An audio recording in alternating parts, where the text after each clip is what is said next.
Now we got the couch. Yeah. And Eve. Hey, everyone. Sorry about that. So this is the Canadian Foreign Policy Hour. I'm trying to pull off all the tech and the discussion. So bear with me. And I also have a few videos that I was hoping to show. I'm coming to you from Jojage, which has long been a meeting place of various First Nations, otherwise known as Montreal. And thanks everyone for coming out. Unfortunately, it's already dark here. It's getting dark at like 4:30, so we're way into the evening, but it's only 6 o'clock. What I thought I would start off with is just a little bit about the COP and Canada's position on the climate negotiations. Trudeau didn't go. But a lot of oil executives are part of the official delegation of the Canadian government. I think there's like 6 or 8 representatives of oil and related firms. And there's hundreds of other lobbyists for the fossil fuel companies that are there. And Stephen Guilbeault, the Canadian Environment Minister, said he's got no problem with that, both the fossil fuel companies being there and being part of the official Canadian delegation, which is pretty scandalous. It just reflects this terrible policy that they are taking on the climate crisis. They don't take it seriously. Canada is, according to some graphs, literally the highest per capita greenhouse gas emitter historically. And Stephen Guilbeault, who has a background in Greenpeace, hasn't really changed things. And I know months ago when I put up a climate criminal sign next to him, that was viewed as a little bit outside. That seemed a bit crazy. Now I've actually seen people take up that mantra, that slogan vis-a-vis Guilbeault, which I'm happy about. With regards to Venezuela, we have the Venezuelan basketball team supposed to play the Canadian basketball team, the national teams, and no visas. The Canadian government blocked the visas. There was a criticism, some of the Spanish media reported on that. So they're still in this headspace of sanction, of Juan Guaido, all this kind of wildness. And so at least we know that the danger of a basketball game between the national team in Canada and the national team in Venezuela, we can be proud to say our government is on top of the issue and is making sure that's not happening. The Venezuelan foreign minister criticized Canadian statement a few days ago Canadian official for saying there needed to be negotiations between the government and opposition. And basically the Venezuelan official was stay out of it. We are figuring out our own affairs. Canada has clearly sided with a slim minority that's gone for this maximalist overthrow of the government perspective, which has been devastating for Venezuela and fortunately has also been a failure. On the question of Palestine, we have school, it came to light, Canadian Justice for Peace in the Middle East is reporting this, the London, Ontario School Board, they had a list of things that could incite hate. And one of the things that they listed that could incite hate is a T-shirt that says Free Palestine on it. Let that sink in. I mean, so, apartheid is not hate, but Free Palestine, that is hate. Fortunately, there's some pushback. We'll see what happens. The school board apparently, after complaints, they quietly removed that example of the things that could incite hate. We'll see where that goes. There's a call for an apology. In Vancouver, there's a pretty big battle going on about the city council adopting the International Holocaust Remembrance Alliance's anti-Palestinian definition of anti-Semitism. It's interesting, it's a very good article, considering, in the Vancouver Sun today, quoting Sid Schneid from Independent Jewish Voices and the major Indigenous organization that wrote a letter to City Council denouncing this effort to pass the IHRA definition. So it looks like the city council's the right-wing forces are sort of in control of city council, but at least there's quite a high-profile pushback. At the UN, the Canadian government has, in the last couple of days, voted against a whole series of resolutions upholding Palestinian rights. One of them, which is about condemning Israel's illegal settlements, it passed 150 to 8. Canada was one of the 8 countries to vote against that resolution. After the last Canadian Foreign Policy Hour. What happened, Eve? There you go. So after the last Canadian Foreign Policy Hour, this is very weird. You're there. So after the last Canadian Foreign Policy Hour,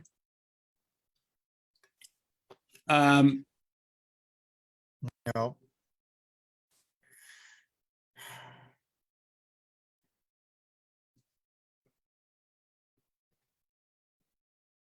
okay, so I'm trying to share. I believe we saw your screen. We saw the screen that you of what you wanted to show. Oh, okay. Yeah, good.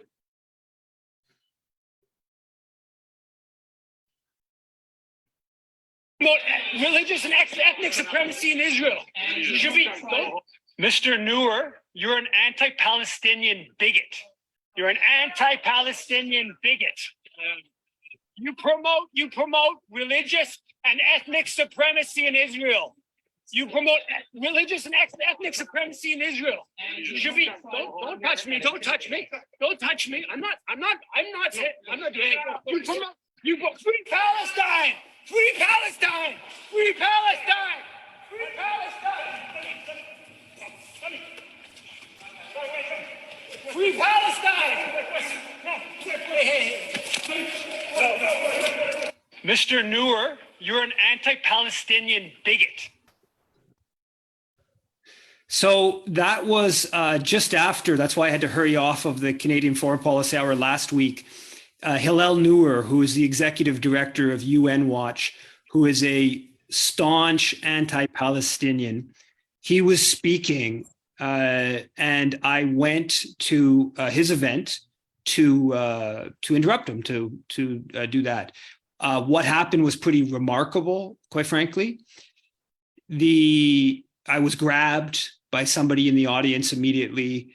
As you saw, there was Ruben Pupko, who's the rabbi there, came at me, pushed me out of the room as people were pulling me from behind, and they totally manhandled me.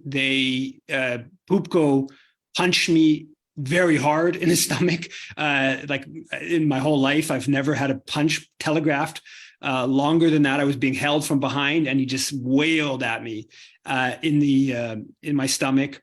And then they pushed me out of the room towards the door, and towards the door there was basically a fight. You see that my camera video gets turned off a few seconds actually before I get kicked out of the whole building. I get pushed out of the whole building.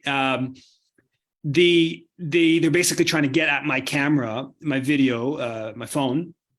And as I'm at the door, Pupko says, "Take him outside and kick him in the head." And this is at a time when I'm being completely, I don't know how many, it's 6 people, like I'm completely manhandled by security. And they take me outside at the top of the stairs, and they put me in the kind of sort of corner area at the top of the stairs. And they detain me. They don't have any right to be detaining me, of course.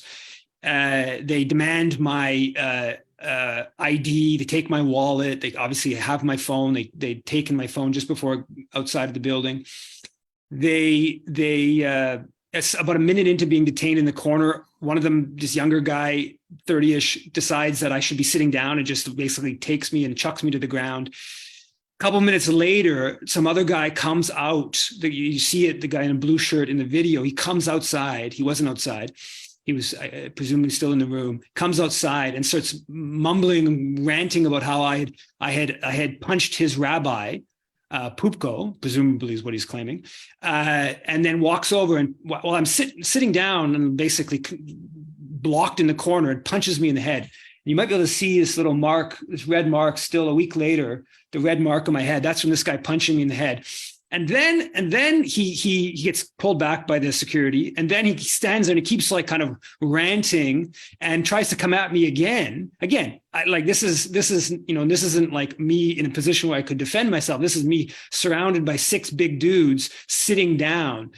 And they detain me for like another 20 minutes or so. And finally the cops come, and then the cops protect me from these thugs, and effectively, and then all of a sudden their whole little game collapses, right? They're claiming that I've done something illegal, when of course I've done nothing illegal. I registered for the event. I have the e-ticket saying, I was registered. I was never even asked to leave before I was grabbed and then manhandled and punched, and then had my wallet taken and ID taken and phone taken, and then punched again, and then thrown down, and then detained.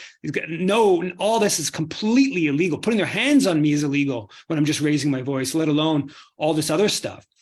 And so Pupko, he goes back into the room. It's not clear if he says it to the whole room or some people in the room, that I assaulted him, when of course it was him. Says I punched him in the stomach, when of course it was him that punched me in the stomach. And that's the end of the video that you saw, is him winding up to wail on me in the stomach.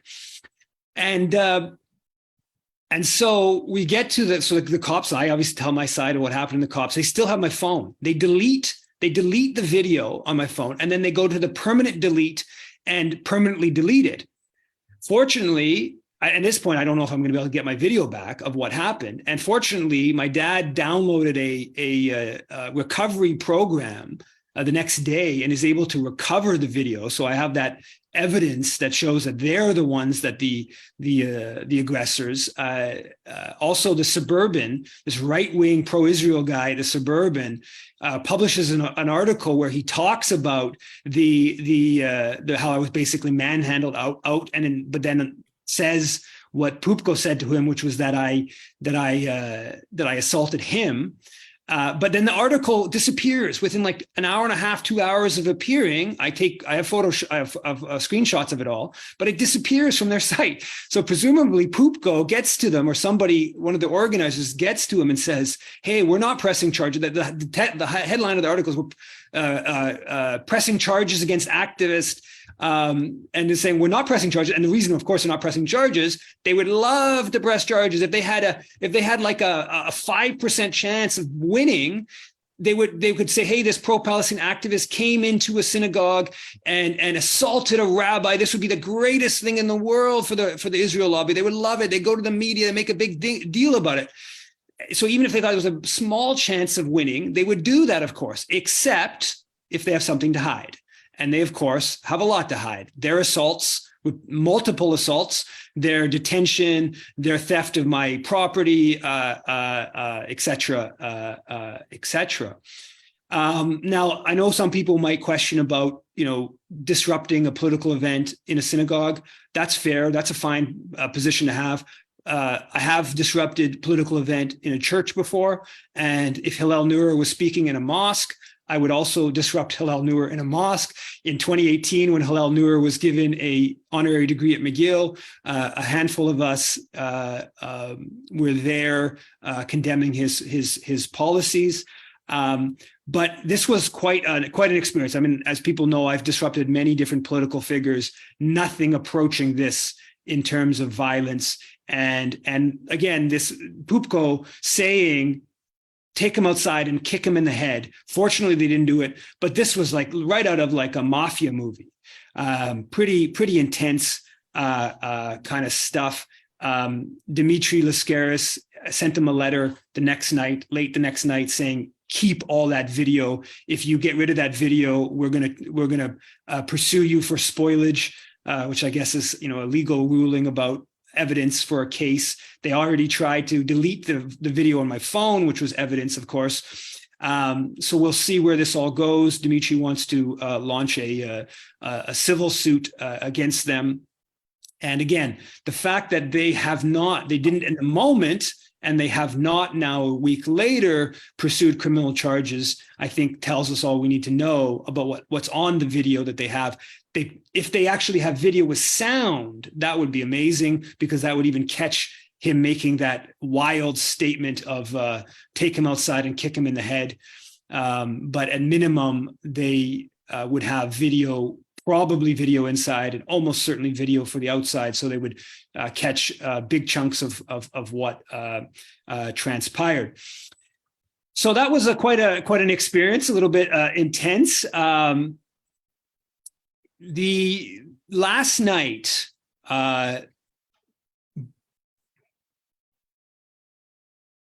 Bill Sloan and I. Technion Canada supports the Israeli military and the Israeli military's war crimes. Technion Canada has projects that promote the Israeli military. Free Palestine. Free Palestine. Get off, you son of a bitch. Get off. That man just punched me. That man just punched me in the face.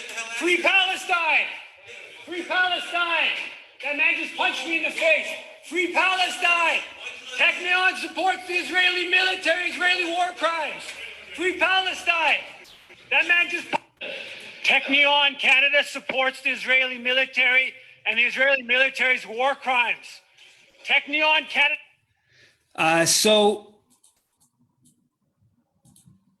yesterday, Bill Sloan, an activist here, and I went to Technion Canada's event, and I was assaulted. I was assaulted for a second time. It's just unbelievable, the fanaticism. I don't know if people saw that. The guy who comes at me, he's like 6 rows in and gets out of his seat and hustles over. And then by the end, he's basically running at me. And he's like 65, 70 and punches me. Just like levels of rage and I mean, I don't know, violent behavior. I don't know if they're mimicking the vigilante West Bank so-called settlers or colonialists who attack Palestinians or what. But this was like a $200 a ticket event last night. And the guy in a suit, I'm sure, considers himself a very respectable man.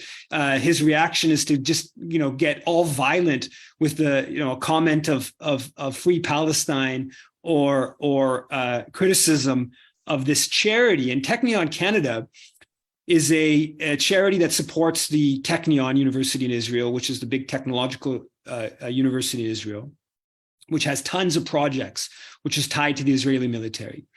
Technion Canada actually has projects explicitly designed to deepen the relationship between Technion and the IDF. And this is a charity. Again, this is subsidized by the Canadian taxpayer. It depends on what the donation is, but 40% up to around something in the range of 40% would be paid by our tax dollars as receipts that people get for their donations. In a report called Who Gives and Who Gets? The Beneficiaries of Private Foundation Philanthropy.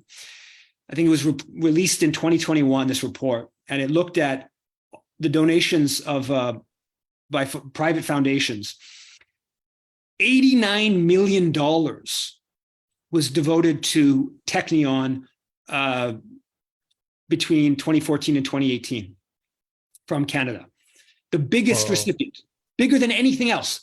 The next biggest recipient was University of Toronto at about 59 million. An Israeli university is the biggest recipient of donations from private foundations. Okay, the third biggest is Hesek Foundation. Hesek Foundation supports so-called lone soldiers, non-Israelis who join the IDF. That's the one that Heather Reisman and Jerry Schwartz set up.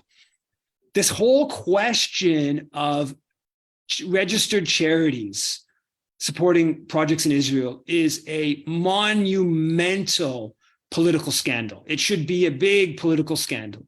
There are so many facets to it. They support the IDF, contrary to Canada Revenue Agency rules. You're not allowed to support another country's military. They support racist organizations. Canada Revenue Agency has an explicit policy of upholding anti-racism. They support West Bank settlements. There's many examples of different charities that support West Bank settlements. And then just the scope of resources that is channeled from Canada, mostly subsidized. All these are registered charities, so mostly, again, 30%, 40%, it's not exactly clear, a third or so of this money subsidized by Canadian taxpayers. And it's more than $250 million a year. So a couple of days ago, this article in an academic journal was published by a couple of professors. It's called International Cash Conduits and Real Estate Empires, a case study in Canadian philanthropic crime. This study shows what they call it burner charity phenomenon. So there's 3 of these charities that all have like associated individuals or locations they're based at, that are basically charities that get set up. They're dormant. They don't raise much money. They don't do much. And then all of a sudden, they just get tons of funds channeled through them. The 3 groups they looked at are Gates of Mercy, Beth Olith, and the Jewish Heritage Foundation. Jewish Heritage Foundations.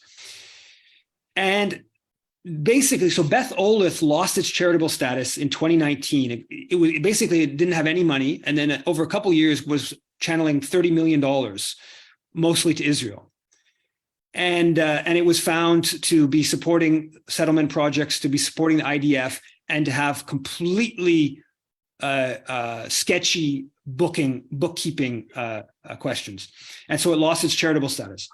So these 2 others are part of this network that, according to this academic article, 400 million in tax-sheltered funds, mostly sent to Israel by these burner charities. So they're set up.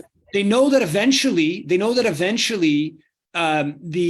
CRA will catch on to the game, that they're channeling funds in a way that doesn't follow CRA rules. But it takes a while for the whole process of the audit, and then the suspension, and then the actual revocation of the charitable status.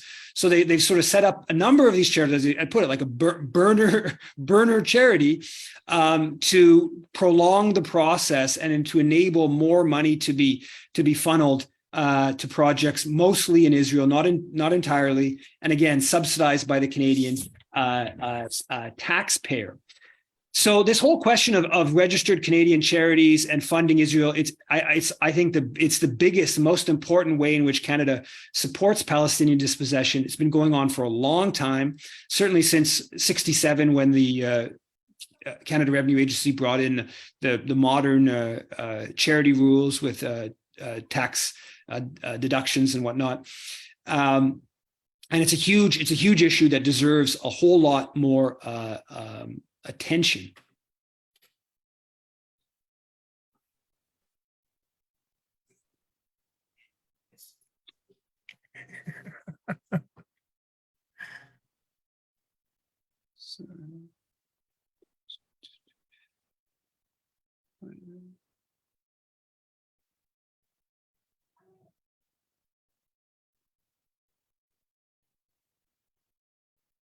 Mr. Miller, why does your government act like a lapdog of U.S. imperialism? Thank you, sir. Mr. Have a Miller, good night, sir. Mr. Miller, Have a good night, sir. Mr. Miller, why is your government trying to send have a a good- military mission to Haiti? Have a good night, sir. No to the military mission in Haiti. Have a good night. Mr. Miller, Have a good night, sir. Mr. Miller, Have why a does good your night, government sir. act like a lapdog of Have a U.S. good night, sir. empire?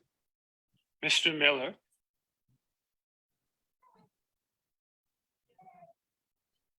So that was Mark Miller a few days ago, minister who I challenged on macro supporting U.S. empire, but also specifically around Haiti. And I had a no to military intervention in Haiti placard, which I put out on the window, and I banged on the window after I was kicked out of the room for a little bit from outside, and tried to make sure that everyone in the room heard the no military mission in Haiti message. It's interesting. It seems like they're at a kind of bit of a pause on getting this military mission to Haiti. That it's not working, it looks like. There's another meeting that Canadian officials had with Victoria Nuland and CARICOM officials. I believe that's happening today. It's happened probably already. That was announced yesterday.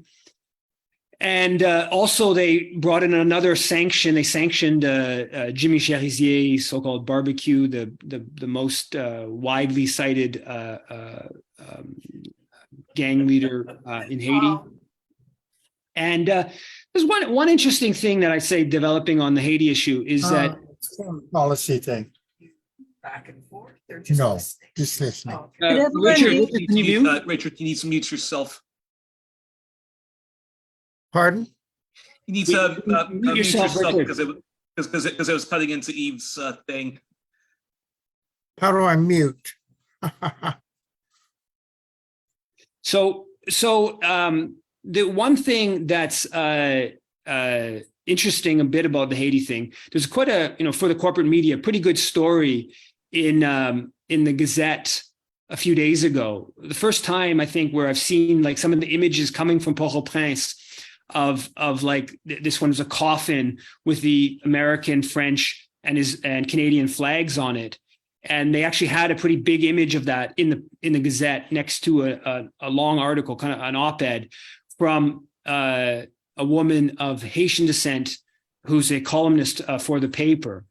And this was the second one. A few days earlier, the Gazette ran another article. It is not a great article, but decent, critical.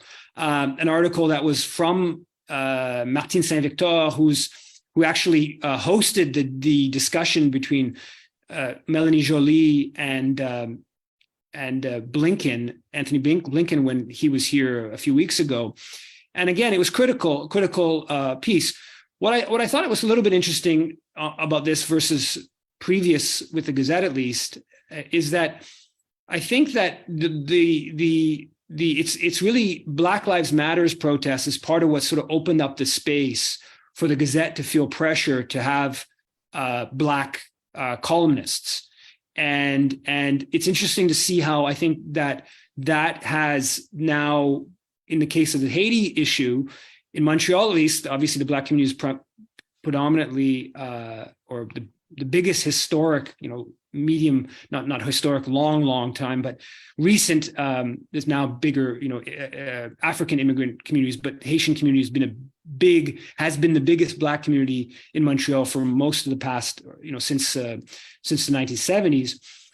In the case of Montreal, that means that there's, Haitian diaspora voices that actually have a position within the Montreal Gazette. And that has led to, in the last 10 days or 2 weeks, 2 columns that, they're soft by how they should be written kind of columns, but from a corporate media perspective, clearly pointed that Canada is a nefarious force in Haiti, and pointed to the issue of sovereignty. So that's a little bit of an interesting dynamic. The CBC reported that yesterday that the American military is offering funds to Canadian mining companies that are taking out resources, exploiting resources that the American military sees as strategically important in the context of growing competition with China. And what's interesting about the story is it points out that the US considers Canada part of its a defense industrial base. And that's been the case for a long time, right? That's what the Defense Production Sharing Arrangement going back to 1956. And so that basically, it's no different. A Canadian company is no different than an American company from the American military standpoint, from a strategic standpoint. And this is relevant. I mean, it's relevant for all kinds of reasons, but one element I think is relevant on it is vis-a-vis a NATO expansion. I've made this point before, but part of the reason why Canada is such a proponent of NATO expansion is because Canadian military companies benefit from US arms exports. So interoperability that the expansion of NATO leads to making more countries' militaries more focused on being interoperable with NATO, which is US led, of course, so interoperable with US weapon systems. That leads to Canadian companies getting contracts selling usually components of broader US weapon systems to Poland, to Germany, to Ukraine, etc. And so this story kind of highlights that dynamic from a slightly a different perspective with this new question of mining. And Mr.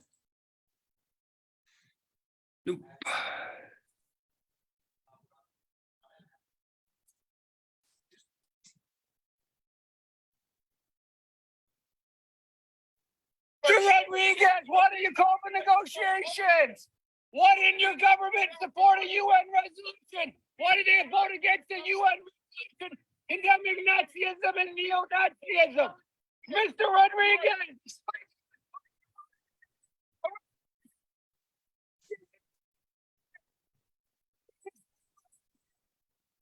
Call for negotiations! Mr. Rodriguez, call for negotiations! And the so that was Pablo Rodriguez, and that was Dimitri Lascaris and I. They blocked us from getting into the press event, but it happened to be on the first floor and very easy to be heard from outside. And so we spent a couple of minutes making our voices heard around the Liberal government's hostility to negotiations. And I was specifically raising the whole question of Canada voting against that resolution 10 days ago or so, condemning Nazism and neo-Nazism. And the reason they voted against it is because that resolution was something that Russia was supportive of, and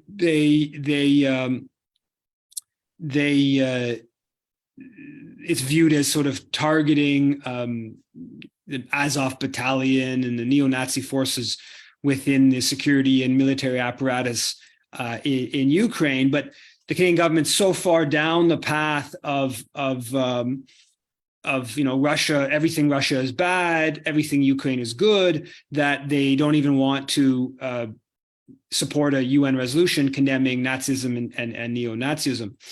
And there have been a number of developments on the Ukraine issue in the last little bit. Canada today announced $500 million more in weaponry. So that's going to put it over $1 billion, I think around almost to $1.2 billion. That's been already announced this year in weaponry delivery, either that has already been delivered or announced in weapons to Ukraine.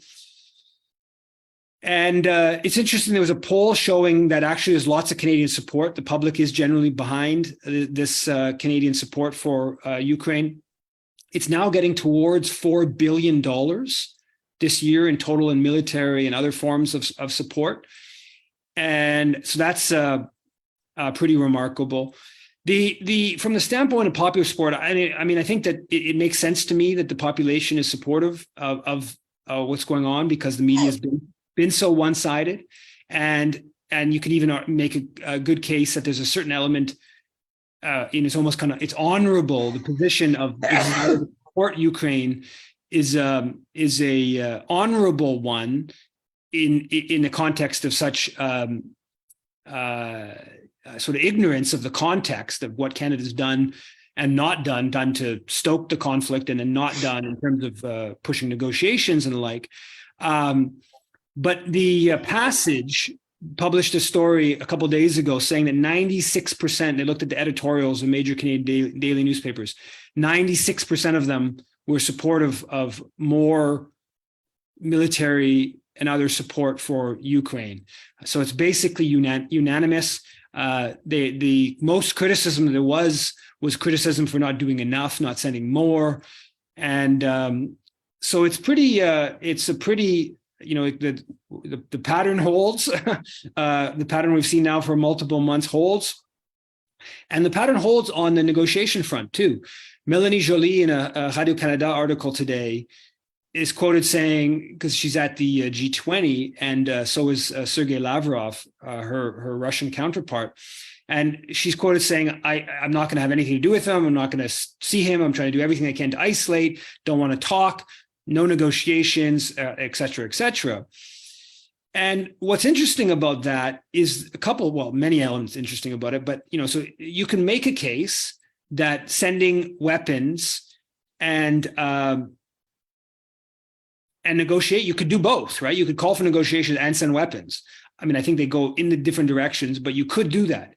But the Canadian government's position is just sending weapons, special forces on the ground, intelligence support, et cetera, et cetera. There was the second confirmed Canadian killed, a former soldier who came out a couple of days ago, was reported in Ukraine. So, former soldiers on the ground. You could do that and still push for negotiations. But Melanie Joly is still sticking to this no negotiations. Well, the chief of the defense staff, Mike Miley in the US, he came out and he's now calling for negotiations. And there's apparently a division within the Biden administration around this, with Blinken and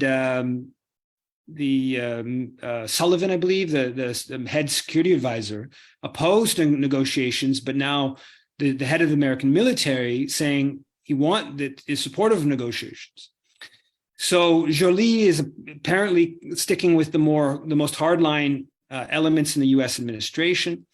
There was also a poll, a survey of attitudes within Ukraine around negotiations and land swaps and this kind of stuff. And what was interesting, the big takeaway from the survey, which, obviously it's very difficult to do this properly in a context of war, but the big takeaway from the survey was that basically Ukrainians, the further away they are from the fighting, so people, in the West Ukraine, they take a real maximalist position. No negotiation, no swapping land for peace, no negotiation, this kind of hardline position. And the closer people are to the fighting, the more they're willing to swap land for peace and, negotiation kind of, which is entirely logical. Those who are not really being harmed by fighting, don't see as much of a problem with taking a hardline position, and those who are feeling direct effects, also the fact that they would tend to be more Russian speaking and whatnot. They want to end the horror of what they're experiencing. So this has been a bit long, so I'll try to be quick, but I thought it's important to touch on Melanie Joly's speech and China.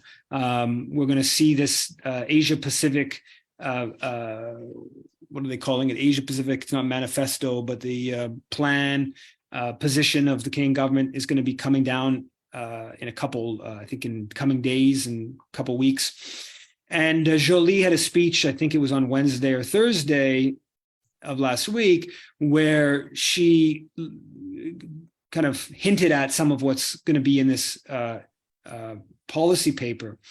And it is about getting tough on China. It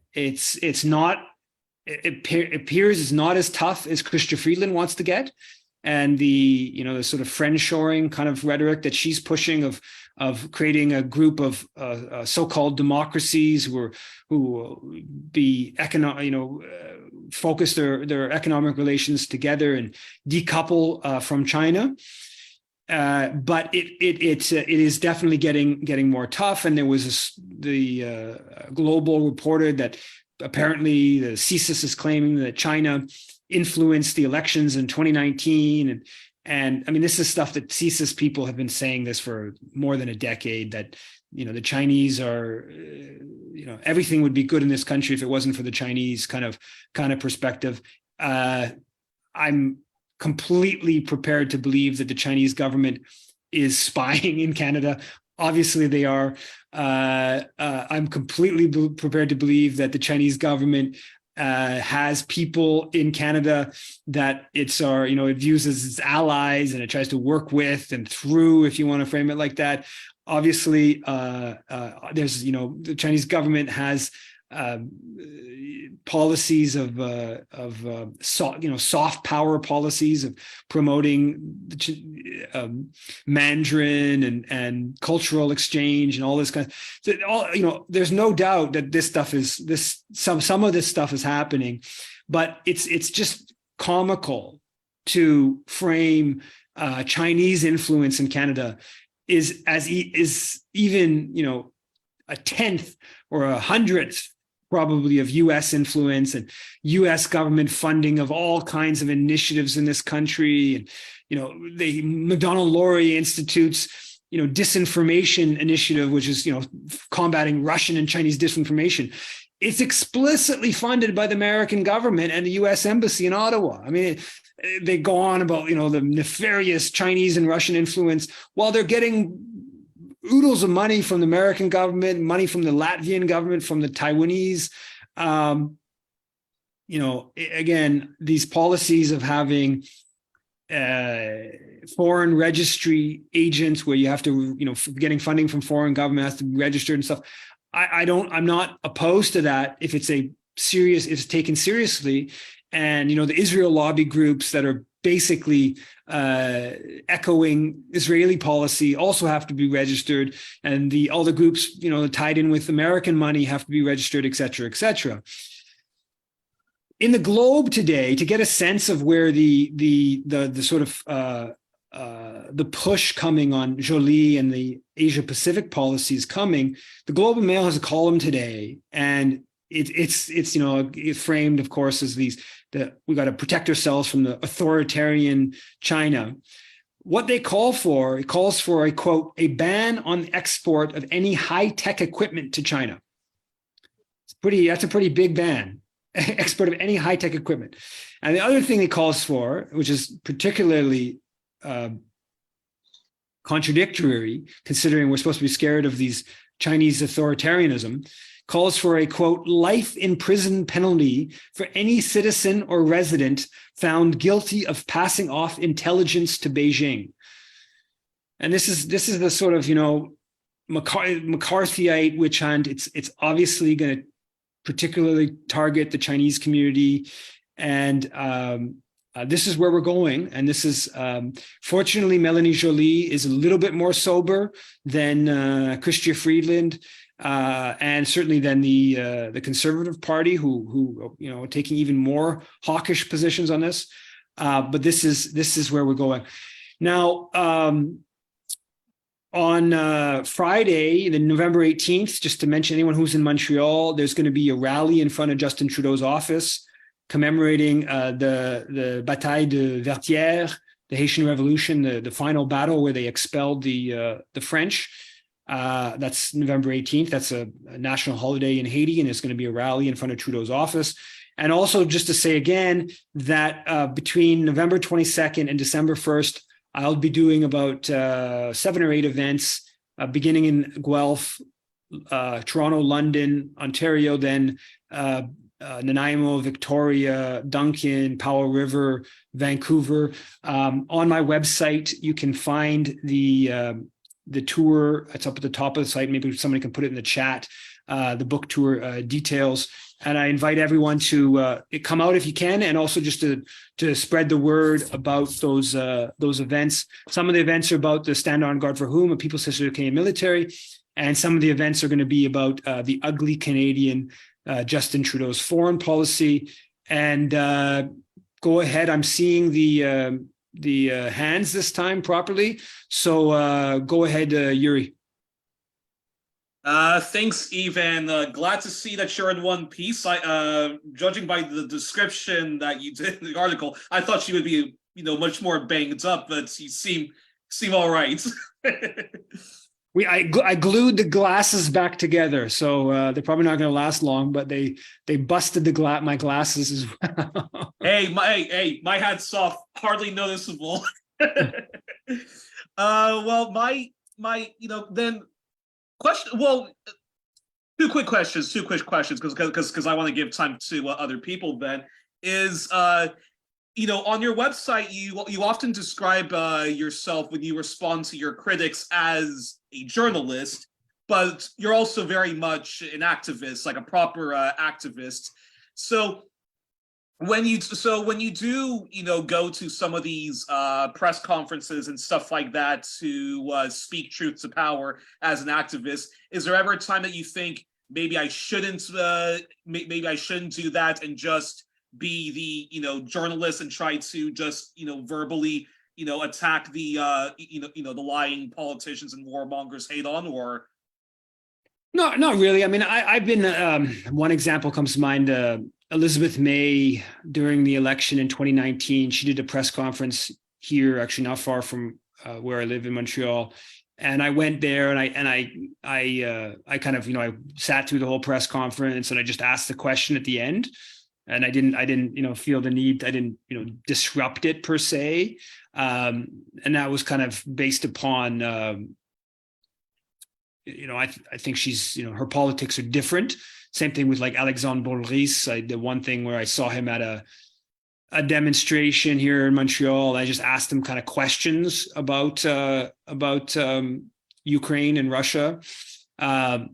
Interesting enough, Elizabeth May got very defensive. I asked him questions about the fighter jets and the naval vessels and their, you know, carbon emissions and the costs and stuff. And she got very defensive kind of immediately, even though I wasn't aggressive.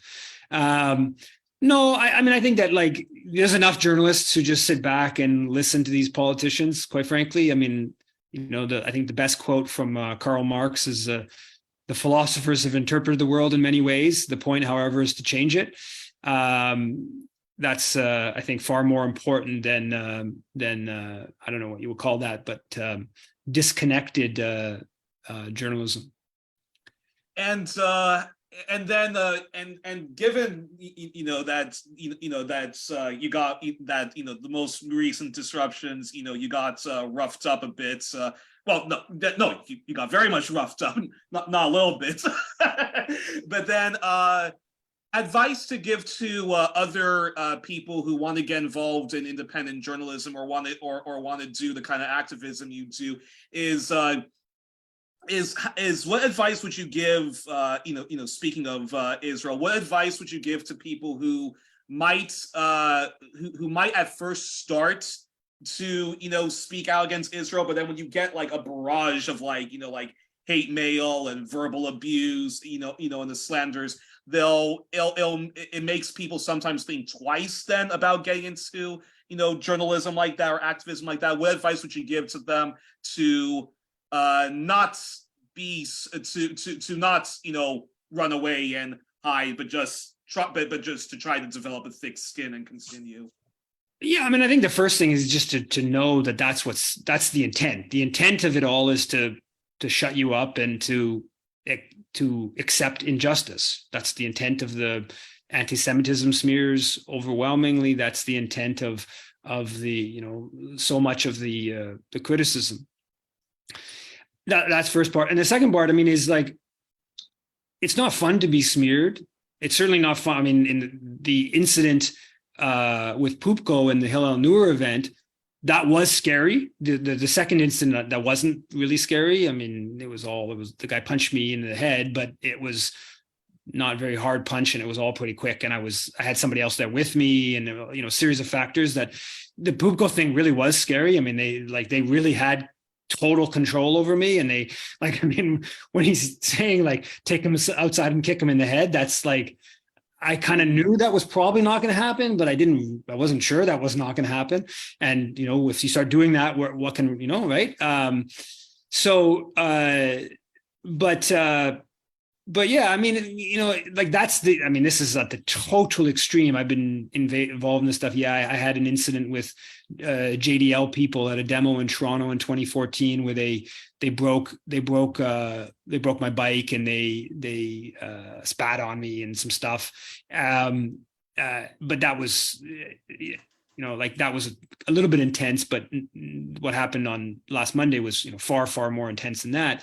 But that's, you know, over 20 years of different stuff. So this is not, you know, this is a total vast majority of all that happens is you get told you're you're anti-Semitic or you get smeared in some way, compared to what happens to Palestinians. Even the really bad thing that happened to me last Monday, it's nothing. Even what, that's nothing compared to what happens to Palestinians, right? So I, we have the opportunity to just sort of try to walk away, and obviously Palestinians don't really have that option. So the context is a bit different, but it is important to keep in mind what we're talking about. Like what we are really talking about, like really bad things happening to human beings. And with not that much activism, we can probably not end all these bad things happening, but we can certainly significantly constrain Israel's ability to, perpetrate the violence and humiliation and whatnot.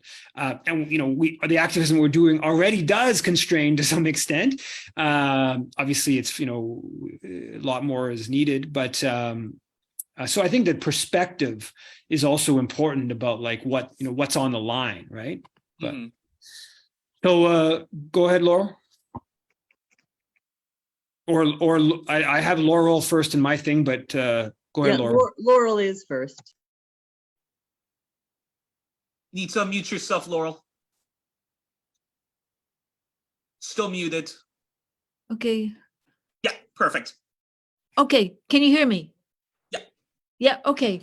I want to talk about Jolie because I've been sort of thinking about her quite a lot because we're thinking about occupying her office, and I've come to the conclusion that she's kind of behind. She's I'm not sure what the expression is, but she's slow to pick up on what's happening by quite a bit, and I don't know how she managed to stay in this job as long as she has, because I mean she's been talking about no negotiations with Russia, ever since this thing started. She seems to be totally unaware of what Ukrainians are really like, and their Nazi strain, and how they've been doing horrible things to people in the eastern part of the country.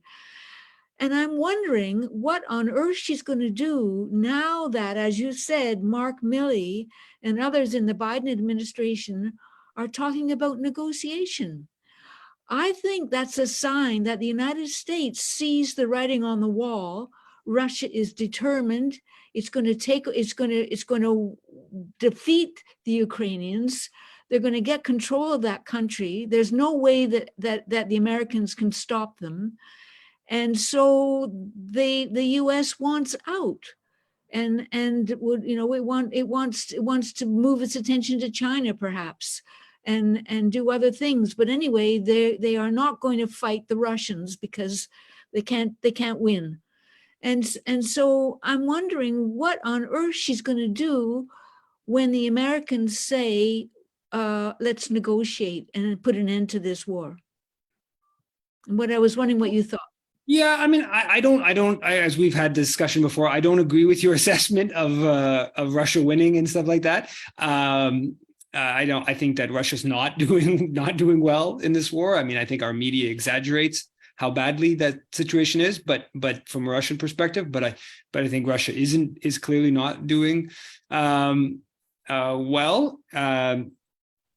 But I don't find that I don't think Jolie is like a grand strategist, geostrategic thinker, like maybe someone like Chrystia Freeland is. But I actually don't think that Melanie Jolie has shown that much that's particularly like less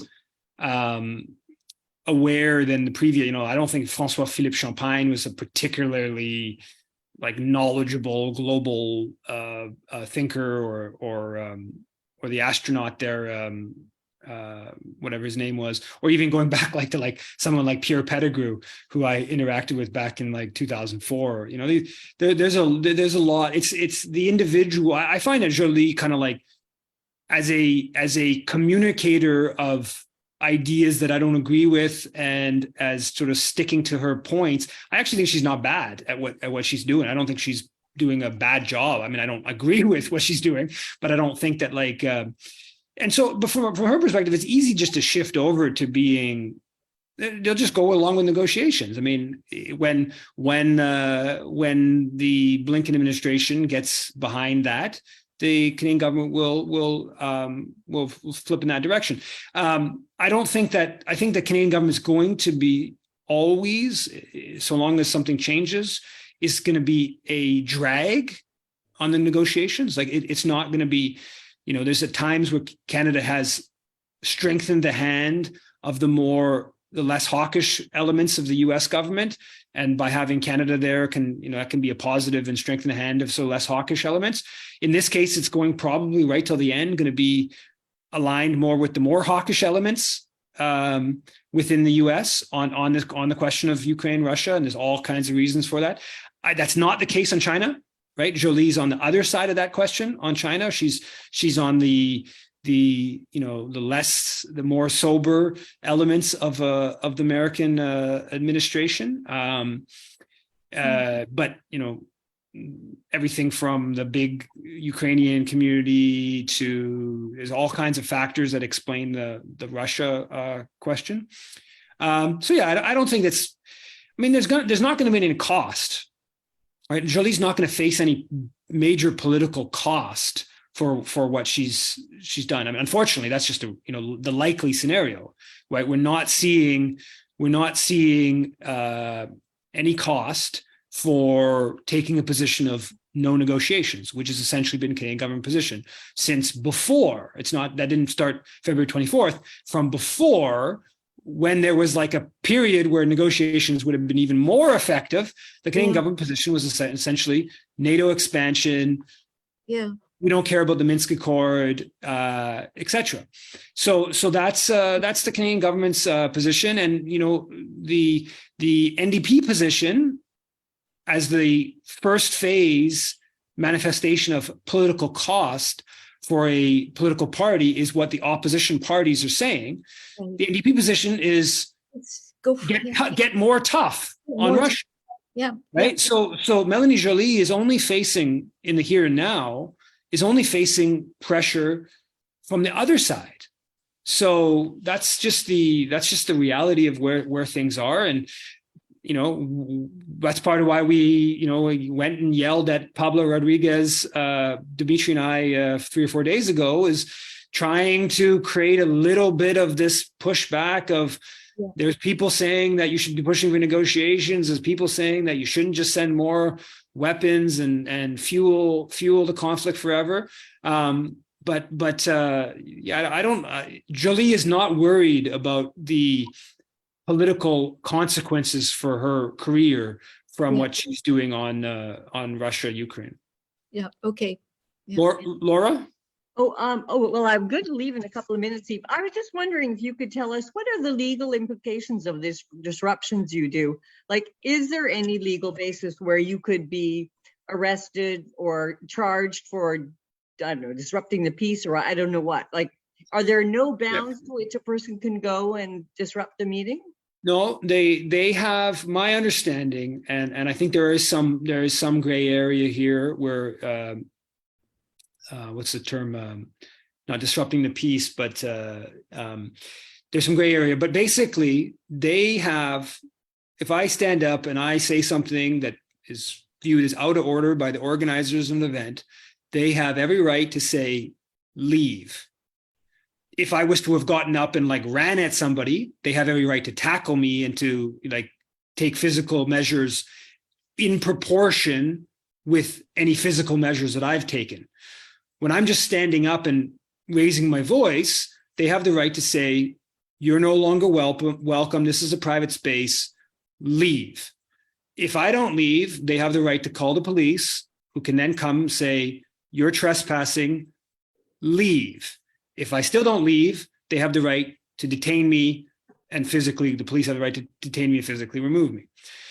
I think there are some areas, like I said, there's some gray areas about disrupting the peace and stuff like that, and how maybe some of that could be interpreted. But without a doubt, legally, they are not allowed to, certainly not allowed to detain me like I was done for 20 minutes. Obviously not allowed to punch me. Obviously not allowed to like manhandle me, take my phone, take my wallet, all that stuff's clearly illegal. So that's my understanding of it. Now, the law and what happens in practice is two different things. You'll find that, like what I find, it's actually the RCMP agents are way better, to put it crassly. The private security are act way more as thugs, and just like they just feel like they have the right to just, throw you around and stuff like that. And this what happened with the Hillel Neuer event, it's not just a Hillel Neuer event, this is across the board.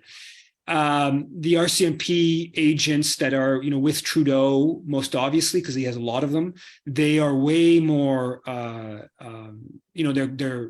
they do remove you, but they do it in a way more kind of like restrained kind of way. The Montreal police, quite frankly, are way more, much more thuggish than the RCMP agents are. I think some of that has to do with the politicians don't want like the bad press of someone being like chucked around or someone being arrested.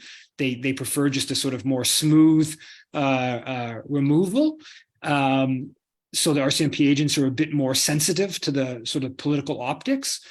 But yeah, they have the right to ask you to leave. And now in practice, they will basically always remove you physically, in some sense of the word physically.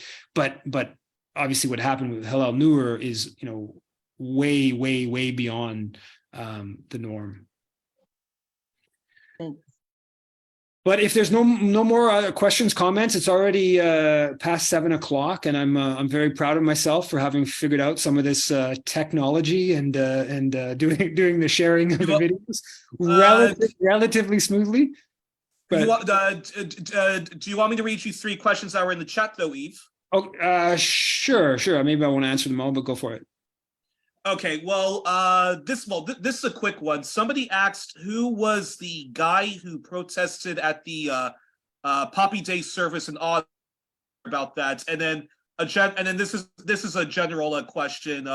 Elizabeth Block asked, why does Canada want to mount a military mission to Haiti? What is the supposed national interest? And there's another question about Russia, but I think best to maybe save it for another time. I don't know. Some people may. So I shared on my Twitter an individual in Victoria, while they were doing, I guess, the sort of moment of silence around Remembrance Day, made an intervention where he basically complained that why don't all these people who are rallying for Remembrance Day, why don't they oppose NATO expansion, Canada's warmongering, and basically, sort of positions that, I think a lot of people would consider what he did very rude and sort of out of place.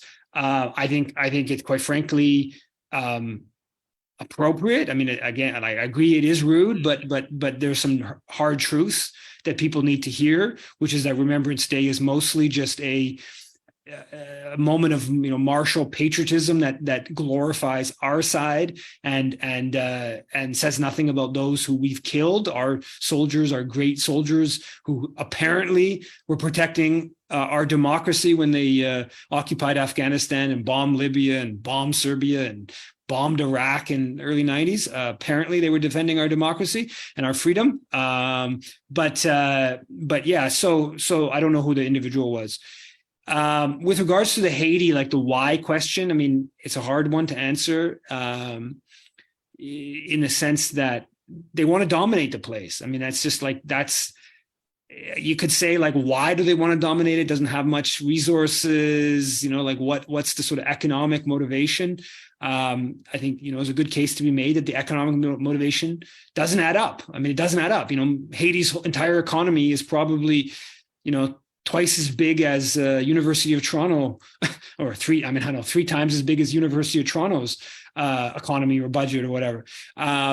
So it's not very important from a macro capitalist perspective, but there is a long history of wanting to dominate the place, and Canada's been the second agent of that over the past 2 decades, and that there's nothing that's broken that history. And American history goes back more than a century.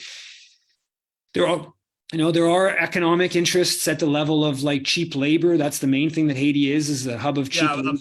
I was just thinking that. I mean, they overthrew RC the first time for merely introducing a minimum wage and trying to raise it. Yeah, so there's an element of that. There's some mining interests that have been wanting to get at resources in Haiti. But no, mostly I think it's about a question of domination. It's a question of empire. There's an element of racism in it. There's an element of anti-Haitian, like quite frankly, like sort of punishment going back 2 centuries for the Haitian revolt and independence. But yeah, it's domination. But on that note, so thanks everyone. Same time, same place next week. Thanks everyone for coming out, and have a good evening. Keep doing the great work, Eve, and stay safe next time. Yeah, thanks. Take Dimitri with you. He's buffed up enough to punch back against those Zionist thugs.